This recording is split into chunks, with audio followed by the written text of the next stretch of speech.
Many years ago, I have lots of friends ask me, a mercenary of the languages, what's the best way to learn English? I always recommended a book called Do Not Learn English. And actually, that book, the expression learn is a pun. It can be interpreted also as study.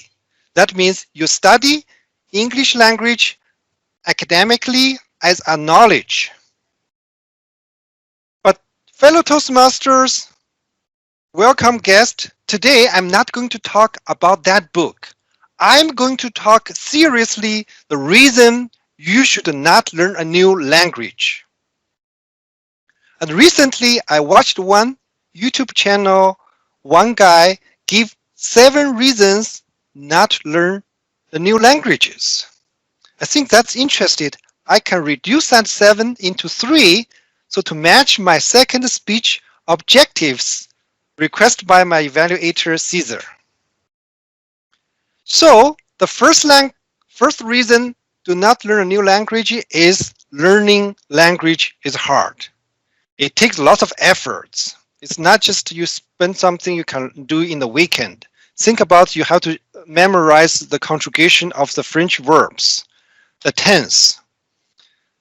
And for that certain time, energy, you probably can spend on something more meaningful. Several years ago, I have a colleague, Anil.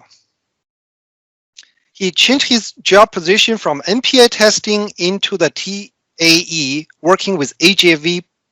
So he had chance to talk to people from Xi'an in China, and he even traveled to Xi'an once. And one day he asked me, listen, I want to learn Mandarin with you, one new word every day. So I patiently taught him how to pronounce his name in Chinese and how to write it. And after a while, he just said, oh, forget it. I would rather spend that time to go to the gym. And my friend Monica, I was really impressed by the time she was working for GE. She was doing a technical translation meeting, and she was so focused. She was supposed to translate English into Chinese, but she didn't translate into Mandarin. She was translating into her first language, which is a Sichuan dialect.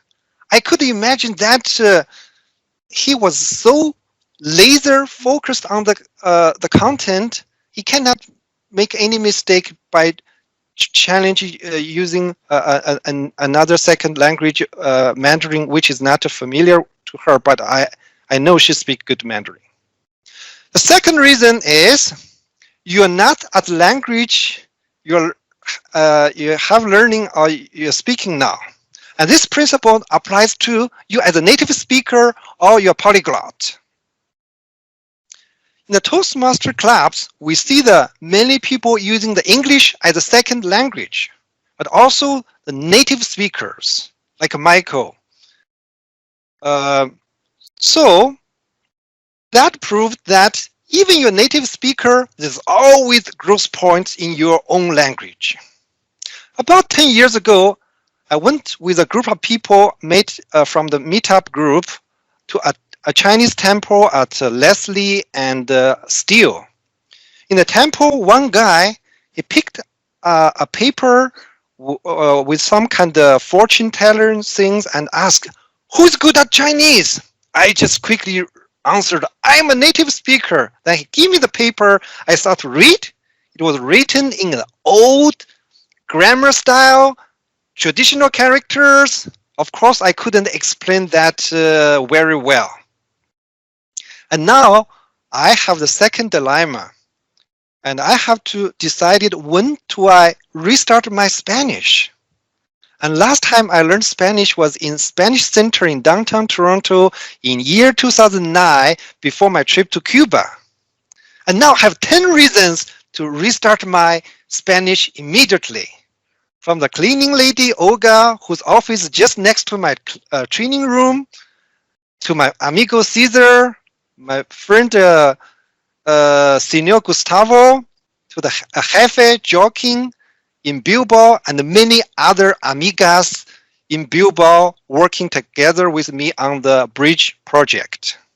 But I know that I have to be laser focused on the French first, and at least to a level B2 or even C1. The third reason is the technology. The computer translation is much improved. When we're talking about the computer translation, we always think about the Google translation, but actually there's much better tools. The website I'm using now is called deepl.com, deepl.com. It's a recognized website for a better quality translation. It has only like 7 languages. I have been using for almost 2 years, and just recently, since last month, it increased to 20 languages. But the quality is really good. It's just based on all these the documents to get the sample sentences and do the translation. Another thing is that the apps, you can download many apps and in your smartphone and use to talk to the app and do the translation. It happened once in my training classroom. I have a customer from South Korea, Capco, came to Canada for the You Are Relay training. And one guy didn't speak very good English, so he used his app and talked Korea to his phone and translate into the English in the classroom, and it worked. It worked perfect, even for some technology terms. So let's recap. The 3 reasons we should not learn the new language is language is hard, and this time and energy you probably can use for some other meaningful thing. The second is you are not at the language you are learning now. So lots of my friends, when I ask them to learn the French, they say, I'm not even good at English yet. A third reason is the technology. Maybe in the future, AI will get rid of this interpreter, translator jobs, and we just don't need to learn the any language. But there's always 2 sides of one coin.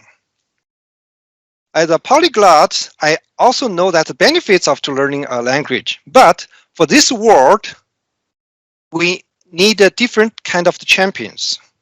We need a champion of the 100-meter dash like Usain Bolt. We also need a champion of the decathlon.